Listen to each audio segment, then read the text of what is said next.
أعوذ بالله من الشيطان الرجيم بسم الله الرحمن الرحيم وأتموا الحج والعمرة لله فإن أحصرتم فما استيسر من الهدي ولا تحلقوا رؤوسكم حتى يبلغ الهدي محله فمن كان منكم مريضا أو به أذى من رأسه ففدية من صيام أو صدقة أو نسك فإذا أمنتم فمن تمتع بالعمرة إلى الحج فما استيسر من الهدي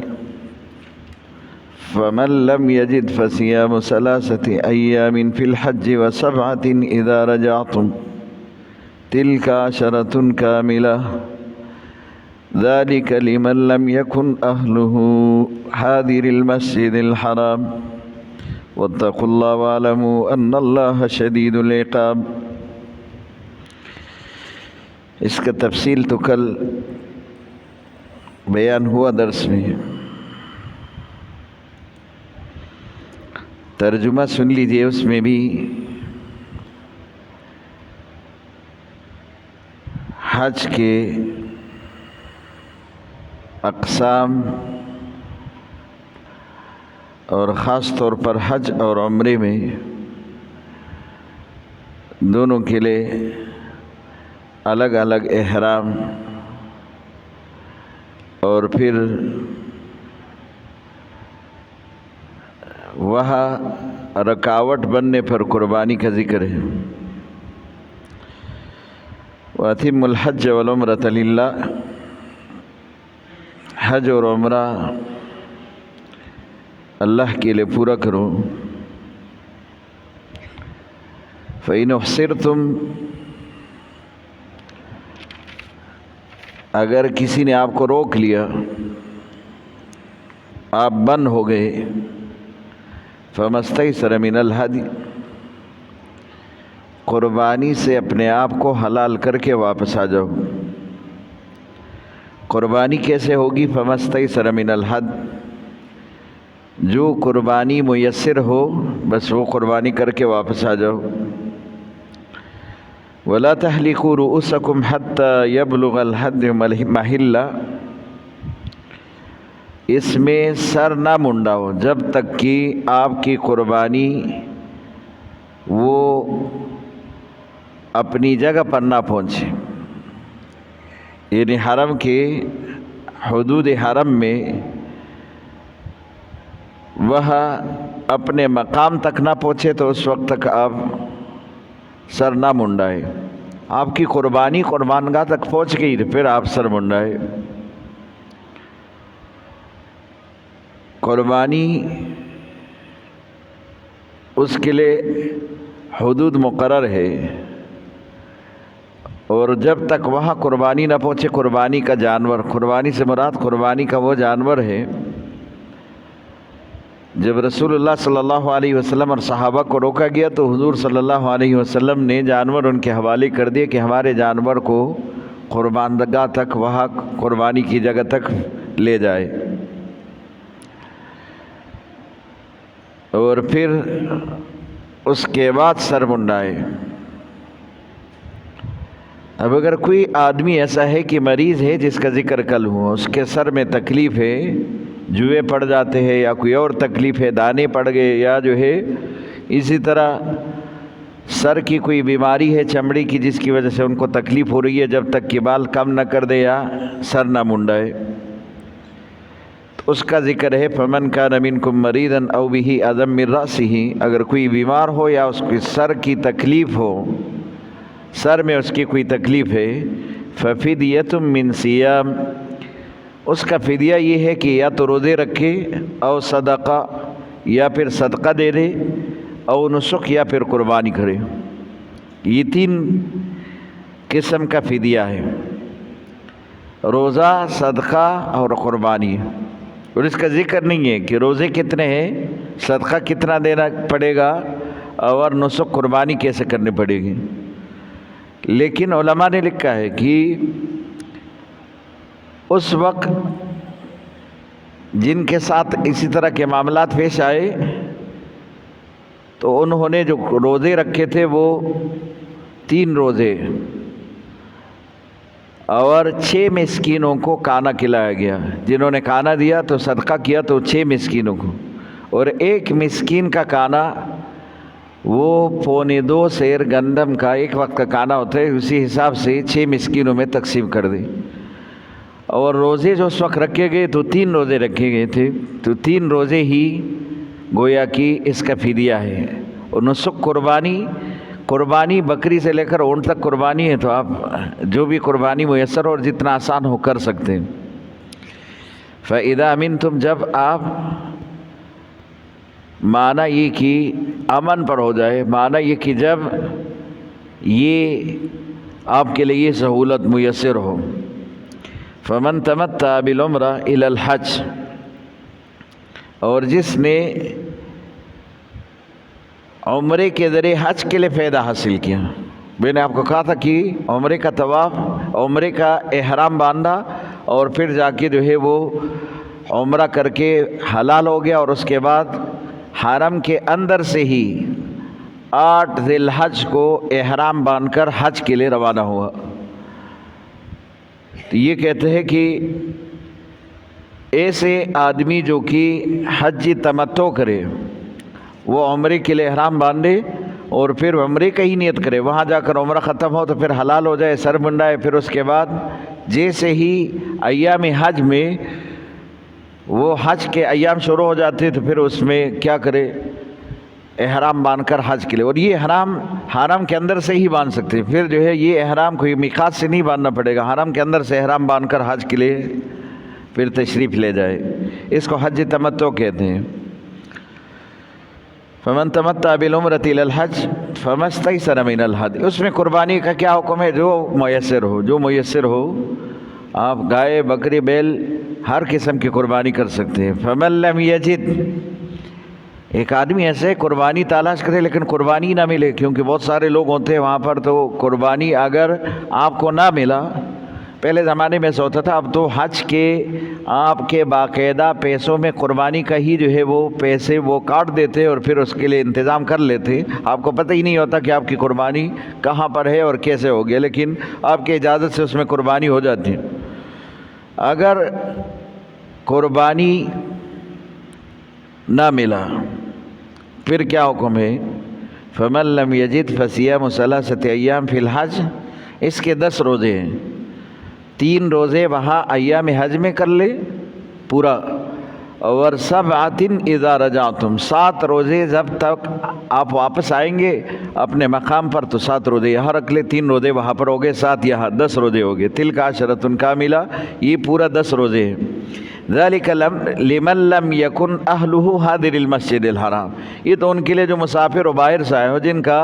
گھر وہاں پر موجود نہ ہو. کسی کا گھر وہاں موجود ہے تو اس کے لیے تو پھر وہ ظاہر ہے کہ وہ تو مسافر نہیں ہے، اس کے لیے تو پھر وہ یہ حکم نہیں ہے. واتقوا اللہ، اللہ سے ڈرو. واعلموا ان اللہ شدید العقاب، یہ بھی یاد رکھو کہ اللہ بڑے سخت عذاب والے. اگر آپ ارکان حج میں اسی طرح کوتاہی کریں گے یا پھر اللہ کے احکام میں آپ کوئی کوتاہی کریں گے تو اللہ بڑے سخت عذاب والا ہے. معنی یہ کہ اللہ کے حکم کو اس طرح پورا کرو جس طرح اللہ پاک نے اس حکم کرنے کا حکم دیا ہے. الحج اشہر معلومات، یہاں سے آج کا درس ہے. حج یہ خاص مہینے ہیں، اشہر معلومات، یہ معلوم مہینے ہیں. الحج اشہر معلومات یہ خاص مہینے ہیں. اس میں جمہور علماء اور مختلف متقدمین اور سلف کے اختلافات ہیں کہ احرام حج کب باندھے. وہ کہتے ہیں پورا سال کسی بھی مہینے میں سے احرام حج کا احرام باندھ سکتے. اور جمہور علماء کا یہ قول ہے کہ جب اللہ نے خود ہی کہا الحج اشہر معلومات کہ حج کے مشہور مہینے اور معلوم مہینے ہیں، وہ ذی القعدہ اور ذی الحج، اور اس کے ساتھ شوال بھی ہے. شوال کا مہینہ، ذی القعد اور پھر ذی الحج، یہ حج کے مہینے ہیں. تو احرام اسی میں باندھنا پڑے گا، اس سے پہلے احرام نہیں باندھ سکتے. یہ جمہور علماء کہتے ہیں، کیونکہ حج کے لیے ایام بھی خاص ہے اور یہ مہینے بھی خاص ہے، تو اس مہینے میں حج کا احرام باندھ کر آپ جا سکتے۔ اور اس کے علاوہ جو پورے سال کے ہیں اس میں عمرے کا آپ کسی بھی وقت احرام باندھ سکتے ہیں، لیکن حج کا احرام یہ صرف ان تینوں مہینوں میں، ان 3 مہینوں کے علاوہ نہیں ہے۔ یہ جمہور علماء کا قول ہے، اور وہ اسی آیت کو دلیل کے طور پر پیش کرتے۔ قرآن خود کہتے الحج اشہر معلومات، فمن فرض فیہن الحج، صاحب استطاعت پر حج فرض ہو گیا، جن کے پاس مال آیا اور مال اس کے ضرورت کے علاوہ اتنا ہو کہ وہ بیت اللہ تک پہنچے اور واپس آئے اور حج کے احکام اس سے پورا کر لے تو اس پر حج فرض ہے۔ اب اگر یہ حج کسی کے اوپر فرض ہو گیا، 3 چیزیں قرآن نے ذکر کیے احرام باندھنے کے بعد۔ فلا رفث، رفث نہیں کرے گا، ولا فسوق، اور فسوق سے بھی اپنے آپ کو بچائے، ولا جدال، اور جدال سے بھی اپنے آپ کو بچے۔ اب تینوں کی تشریح سن لو، رفث کیا ہے، فسوق کیا ہے، جدال کیا ہے۔ احرام باندھنے کے بعد اگر کسی نے یہ عمل کیا تو گویا کہ اس کا حج ہی فاسد ہو جائے گا، اور یہ ضروری چیز ہے کہ آدمی یہ معلوم کر لے، کیونکہ اتنا بڑا عمل تو اس میں اتنا ہی احتیاط کی ضرورت ہوتی ہے جس سے انسان کے سارے گناہ معاف ہو جاتے، اور یہ واپس ایسے آتا ہے جیسے آج کے دن اس کی ماں نے اس کو جنا ہو۔ اتنا بڑا عمل ہے تو ظاہر ہے اس سے سارے گناہ معاف ہو جاتے ہیں، تو پھر عمل جتنا بڑا ہوتا ہے اس کے آداب بھی اتنے ہی بڑے ہوتے ہیں، پھر اس میں احتیاط کی بھی ضرورت ہوتی ہے۔ تو سب سے پہلے رفث کہتے ہیں کہ آدمی اپنے بیوی سے دور رہے، بیوی سے مباشرت، اور یہاں تک کہ اگر مباشرت نہ ہو تو اس طرح کی گفتگو بھی ممنوع ہے کہ اس سے بیوی سے گفتگو کرے۔ تو اسی طرح کی گفتگو جو خلوت میں میاں بیوی کرتے، ایسے گفتگو بھی ممنوع ہے، حرام ہے۔ ایسے گفتگو سے بھی اپنے آپ کو بچائے، جس کو کھلا گفتگو کہتے ہیں، یہ بھی اس میں داخل ہے، اس کو کہتے ہیں رفث۔ تو جب آپ نے حج کا احرام باندھ لیا، رفث سے اپنے آپ کو بچائے۔ رفث اگر یہ عمل ہو گیا مباشرت کا تو حج فاسد ہو جائے گا۔ دوسرا چیز فسوق۔ فسوق کا معنی ہے حکم عدولی کرنا یا نافرمانی کرنا، اور کوئی بھی حکم عدولی نافرمانی اس میں داخل ہے۔ اللہ کا کوئی حکم جو وہاں پر ممنوع ہے، احرام کے ساتھ آپ کے لیے ممنوع ہے، وہ تمام چیزوں سے اپنے آپ کو بچانا، یہ حکم عدولی ہے کہ اللہ کے حکم کو، جو کہ اللہ پاک نے کسی حکم کرنے کے لیے کہا، منع کرنے کے لیے اللہ پاک نے کہا، اور آپ نے اس سے اپنے آپ کو نہیں بچایا، یہ حکم عدولی ہے۔ عبداللہ ابن عمر رضی اللہ عنہ فرماتے ہیں کہ فسوق سے مراد ہر وہ کام ہے جو حالت احرام میں آپ کے لیے حرام ہو، حالت احرام میں آپ کے لیے حرام ہو، اور یہ چیزیں ہیں۔ اس میں تقریباً ایک چیز ایسا ہے جو کہ مرد کے لیے خاص ہے، باقی سب چیزیں مرد عورتوں میں مشترک ہے، سب کے لیے حرام ہے۔ ایک چیز صرف ایسا ہے کہ مرد کے لیے ہے، وہ عورت کے لیے وہ حکم نہیں ہے۔ پہلے نمبر پر جو رفث میں ہم نے ذکر کیا، مباشرت، اپنے بیوی کے ساتھ خلوت میں ملنا، مباشرت کرنا، یہ پہلے چیز ہے جو کہ احرام کے بعد حج کے احرام آپ نے مان لیا، آپ کے لیے حرام ہو گیا۔ حالانکہ مباشرت اس کے علاوہ آپ کے لیے جائز تھا تو اب حرام ہو گیا، اور یہ حرام کیوں ہوا؟ آپ نے حج کے لیے احرام باندھا ہے، اس وجہ سے حرام ہو گیا۔ دوسرے نمبر پر خشکی کا شکار کرنا، کوئی بھی پرندہ جو کہ عام حالت میں شکار میں آپ اس کو مار سکتے اور شکار حاصل کر سکتے، اب احرام باندھنے کے لیے آپ کے لیے یہ شکار خشکی کا حرام ہے، سمندری نہیں، خشکی کا حرام ہے۔ لیکن صرف شکار حرام نہیں، شکار کا بتلانا بھی حرام ہے۔ اگر کسی شکاری کو آپ نے شکار بتایا کہ یہ شکار ہے اور اشارے سے بھی کہہ دیا تو تب بھی جو ہے یہ آپ کے لیے حرام ہے۔ یہ دوسرے کو بھی نہیں بتا سکتے، خود بھی نہیں کر سکتے شکار، دوسرے کو اشارہ بھی نہیں کر سکتے۔ اور تیسرے چیز جو کہ مرد عورت دونوں کے لیے حرام ہے، وہ ناخن کاٹنا، بال کاٹنا احرام کی حالت میں ناخن بال کاٹنا یہ حرام ہو جاتے ہیں۔ اور جیسے بھی احرام حاجی پہلے دن سے وہ باندھ لیتے ہیں تو پھر اس کے لیے وہ یہ سب چیزیں جب تک کہ وہ قربانی کر کے اور احرام نہ کھولے اس وقت تک یہ سب چیزیں اس کے لیے حرام ہو جاتی ہیں۔ اور چوتھے نمبر پر خوشبو لگانا،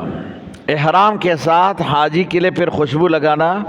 معتمر کے لیے، عمرے والے کے لیے بھی حرام ہے، لیکن حاجی کے لیے خاص طور پر یہ خوشبو لگانا پھر حرام ہو جاتے ہیں۔ یہ تو ایسے ہے کہ مرد عورت دونوں کے لیے۔ اب پانچویں نمبر پر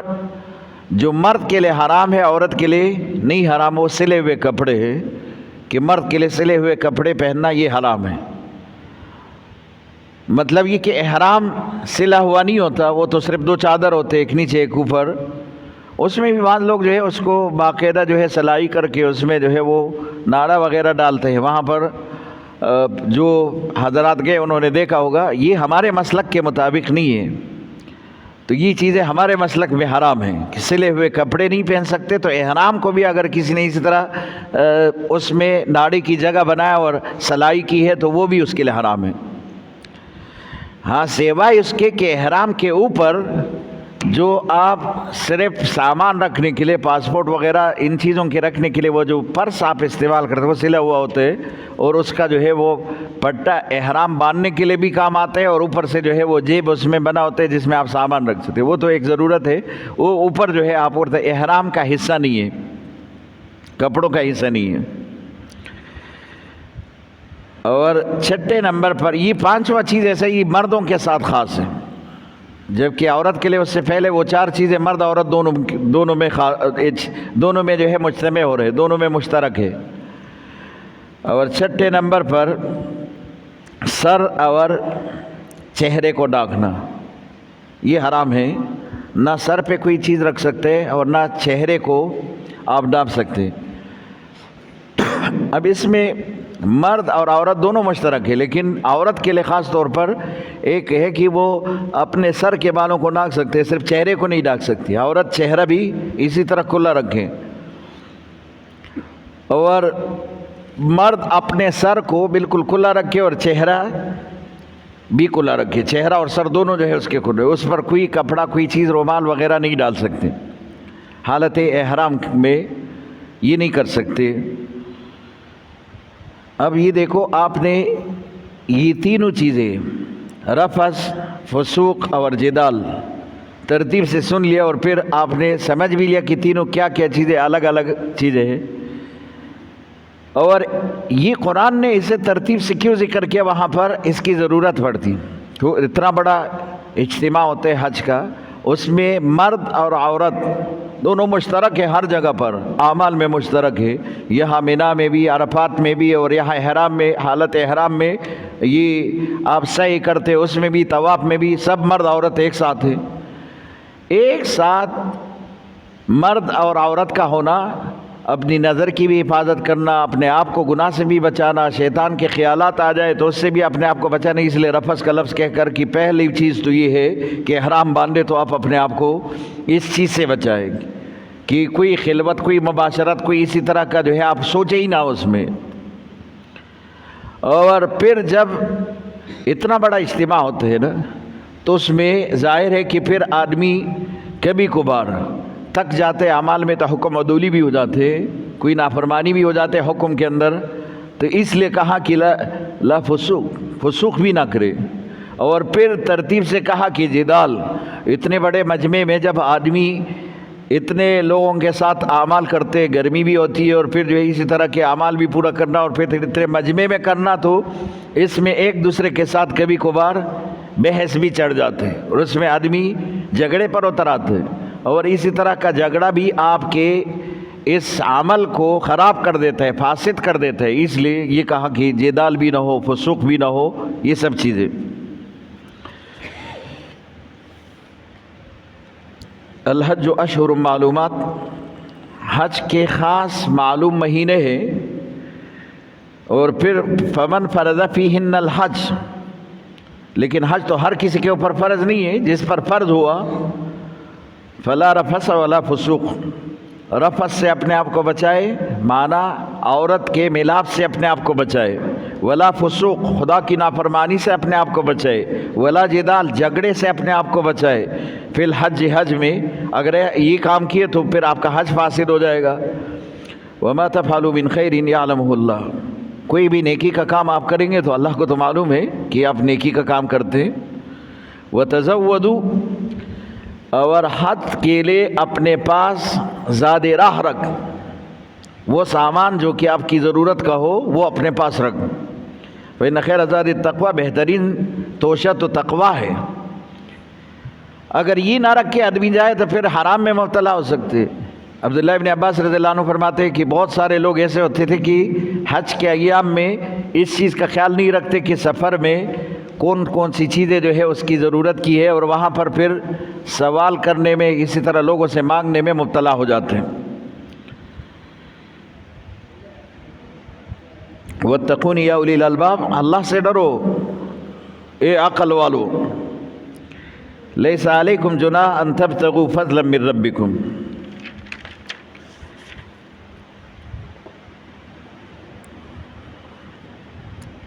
اور یہاں پر جو اس پہلے آیت میں فلا رفث ولا فسوق ولا جدال، اس میں آپ دیکھو یہ سارے جو جملے ذکر ہے، رفث، فسوق اور جدال، اس کے ساتھ لا نفی کے لیے، لا نافیہ ہے یہاں پر۔ اور اگر آپ دیکھیں گے تو مقصود ان چیزوں سے روکنا اور ممانعات ہیں، تو اس کی بجائے کہ قرآن یہ کہتے لا ترفسوا ولا تفسقوا ولا تجادلوا، یہ لفظ کہنا چاہیے تھا، لیکن قرآن نے ایسا نہیں کہا۔ نفی کے صیغے سے، نہیں کے صیغے سے نہیں کہا، بلکہ نفی کے صیغے سے۔ اور اس میں حکمت ہے، نہیں کی بجائے نفی کے الفاظ میں یہ حکمت ہے کہ قرآن یہ کہتا ہے کہ افعال حج میں ان چیزوں کی گنجائش ہی نہیں۔ معنی یہ کہ نہیں تو تب ہوتا کہ آپ کرو یہ عمل، نہ کرنے پر آپ کو ثواب ملے گا، کرنے پر آپ کو جو ہے گناہ ملے گا، لیکن قرآن کہتے ہیں ان چیزوں کی وہاں پر گنجائش ہی نہیں، اس لیے نفی کے صیغے پر یہ کہا کہ فلا رفث ولا فسوق ولا جدال، فلا ترفسوا نہیں کہا کہ تم یہ نہیں کرو، بلکہ یہ چیز اس میں ہے ہی نہیں، یہ جو تم کرتے ہو یہ اس میں ہے ہی نہیں۔ اگر آپ حج کے احرام مانیں گے تو پھر ان چیزوں سے اپنے آپ کو بچائے۔ اب اگلے آیت میں لیس علیکم جناح ان تبتغوا فضلا من ربکم، کوئی گناہ نہیں کہ تم وہاں پر مال بھی تلاش کرو۔ اور 3 مہینے اگر آپ وہاں پہلے گئے اور حج کے لیے گئے اور پھر وہاں پر آپ کے پاس وقت ہے اور آپ جو ہے وہاں پر کوئی تجارت کرنا چاہے، لیکن آج کل تو یہ چیزیں ممکن نہیں ہے، وہاں ان کا ایک قانون ہے باقاعدہ، پہلے زمانے میں لوگ باقاعدہ اسی طرح کی تجارت کرتے۔ اور یہ ابن عمر رضی اللہ عنہ فرماتے، مجھ سے کسی نے سوال کیا اس کے بارے میں کہ میں حج کے لیے جاتا ہوں تو اونٹ کرایہ پر دیتا ہوں، اور ہمارا اس کے بغیر کوئی چارہ نہیں، کیونکہ وہاں ہم خود بھی جاتے، حج کے احکام میں خود بھی شریک ہو جاتے اور پھر خاص طور پر کرایہ پر دے کر اپنا گزارا بھی چلاتے ہیں۔ تو ابن عمر رضی اللہ عنہ نے فرمایا کہ حضور صلی اللہ علیہ وسلم سے بھی اسی طرح ایک آدمی نے سوال کیا تھا، حضور صلی اللہ علیہ وسلم خاموش رہے کہ اللہ پاک نے یہ آیت اتاری تھی، اور اسی آیت میں اللہ پاک نے یہ کہا تھا کہ آپ کے لیے اجازت ہے، آپ ایام حج میں تجارت کر سکتے، لیکن صرف تجارت کی غرض سے نہیں جانا، اس نیت سے نہیں جانا کہ آپ تجارت کر لیں، اور پھر جب آپ گئے تو اس میں آپ اسی طرح کے خرید و فروخت بھی کر سکتے، تجارت کر سکتے۔ تو فرمایا کہ لیس علیکم جناح، تمہارے لیے یہ کوئی گناہ کا عمل نہیں کہ اگر تم ایسا کرو، ان تبتغوا فضلا من ربکم، کہ مال تلاش کرو اپنے رب کی فضل، یہ مال کی طرف اشارہ ہے۔ فَإِذَا فَزْتُم مِّنْ عَرَفَاتٍ فاذكروا اللَّهَ عِندَ الْمَشْعَرِ الْحَرَامِ، عرفات سے جب آپ اتریں گے تو پھر مشعر حرام پر ٹھہر کر آپ خاص طور پر اللہ کی ذکر کرنا۔ عرفات ایک بڑا میدان ہے جس کے لیے حدود مقرر ہے، اور سارے حاجی زوال سے لے کر غروب آفتاب تک یہ رکن اعظم ہے حج کا، وہاں پر یہ رکنا زوال سے لے کر غروب آفتاب تک یہ فرض ہے۔ اگر کوئی غروب آفتاب سے پہلے وہاں سے نکلا تو حج اس کا فاسد ہو جائے گا، اور اس کا کوئی کفارہ نہیں کہ پھر جو ہے قربانی سے پورا ہو، دم سے پورا ہو، پورا ہی نہیں ہوگا اگلے سال۔ یہ اس سال حلال بھی نہیں ہوگا جب تک کہ قربانی نہ کرے، یہ مسئلہ بھی یاد رکھے۔ جب تک قربانی نہ کرے تو احرام بھی نہیں اتار سکتا، قربانی کرے گا تو حج بھی اس کا نہیں ہے، یہ حج اگلے سال پھر دوبارہ اس پر فرض ہے۔ حج بھی اگلے سال پورا کرے گا، لیکن حلال ہونے کے لیے قربانی بھی کرے گا، یہ بھی اس کے اوپر جرمانہ ہے، قربانی بھی کرے گا، اگلے سال پھر حج کے لیے جائے گا۔ اس لیے عرفات میں یہ غلطی کوئی نہ کرے کہ مغرب سے پہلے وہاں سے نکلے، عرفات کی میدان سے، زوال کے بعد عرفات کی میدان کے لیے روانہ ہونا ہے، وہاں چلنا ہے، وہاں پر پہنچنا ہے، اور پھر مغرب تک، غروب آفتاب تک وہاں پر آپ نے قیام کرنا ہے،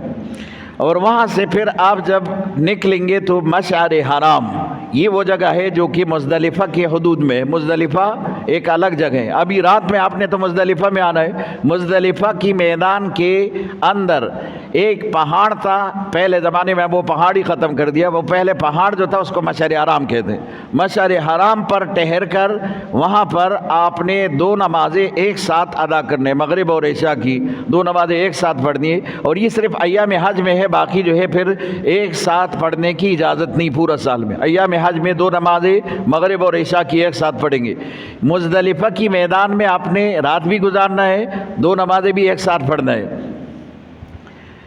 اب عرفات کو عرفات کا میدان کیوں کہا جاتا ہے؟ اس میں مفسرین نے بہت سارے اقوال لکھے ہیں کہ چونکہ اسی میدان میں انسان اور رب کا معرفت ہوتے، تعارف ہوتے، انسان جاتا ہی اس لیے کہ میں رب کی عبادت کرے، رب کی معرفت حاصل کرے، رب سے اپنا ایک قرب، ایک تعلق بنائے، اس لیے اس میدان کو میدان عرفات کہا جاتا ہے۔ اور دوسرا یہ کہ اس کو عرفات اس لیے کہا جاتا ہے کہ سارے دنیا کے سارے انسان وہاں پر جو مسلمان ہوتے آتے ہیں تو ایک دوسرے سے تعارف ہوتے، فلاں ملک ہے، فلاں ملک ہے، تو لوگ دیکھ کر، آپ ملکوں کے لوگ دیکھ کر اس کی معرفت ہو جاتی ہے، اس لیے اس کو عرفات کا میدان کہا جاتا ہے۔ مشعر حرام میں اللہ کہتے ہیں سب سے زیادہ ذکر کرو، اور مشعر حرام کیوں کہتے ہیں؟ یہ شعائر اسلام میں سے، یہ شعائر اسلام میں سے ایک بڑا شعائر ہے۔ اس میدان میں رات گزارنا ہے، مغرب اور عشاء کی نماز وہاں پر ایک ساتھ پڑھنا ہے، پھر وہاں سے آپ مینا کی طرف آئیں گے اور پھر قربانی کریں گے، پھر آپ کا حج پورا ہو جائے گا۔ فَإِذَا فَزْتُم مِّنْ عَرَفَاتٍ، جب عرفات سے آپ اتریں گے،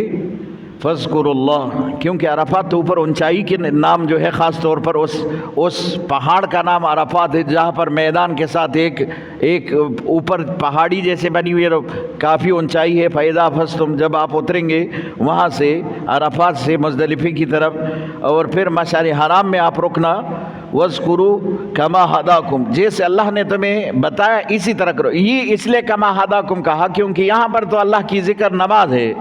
جو آپ دو نماز ایک ساتھ پڑھتے ہو، مغرب اور عشاء کی، اور لبیک لبیک آپ نعرے لگاتے، یہ بھی ذکر ہے۔ تو یہ کبھی پورا سال میں آپ ایک ساتھ نماز نہیں پڑھتے، اس لیے کما ہداکم، یہاں اللہ نے آپ کو ہدایت دی ہے کہ یہ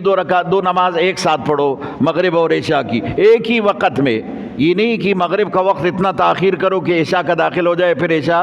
کی نماز پڑھو، بلکہ ایک ہی وقت میں، اور وہ مغرب کے وقت میں عشاء اور مغرب دونوں کی نماز ایک ساتھ پڑھو۔ وَاذْكُرُوهُ كَمَا هَدَاكُمْ، اس لیے کہا کہ اللہ کا حکم ہے کہ آپ یہ مغرب اور عشاء دونوں ایک ساتھ پڑھو۔ وَإِن كُنتُم مِّن قَبْلِهِ لَمِنَ الضَّالِّينَ، اگر اس سے پہلے آپ گمراہ بھی تھے تو تب اسی میدان میں آپ کے سارے گمراہی کو اللہ پاک کیا کر دے گا؟ ہدایت پر تبدیل کر کے اللہ آپ کو معاف کر دے گا، آپ کی گناہ معاف ہو جائیں گے، آپ یہاں سے آئیں گے، اور پھر کل کے دن جو ہے پھر آپ کے قربانی کا دن ہوگا، اور اس میں آپ رمے جمار کریں گے، شیطان کو ماریں گے، قربانی کریں گے، پھر اللہ پاک آپ کو گناہ سے ایسے پاک کریں گے جیسے آج کے دن آپ کی ماں نے آپ کو جنا ہے۔ وآخر دعوانا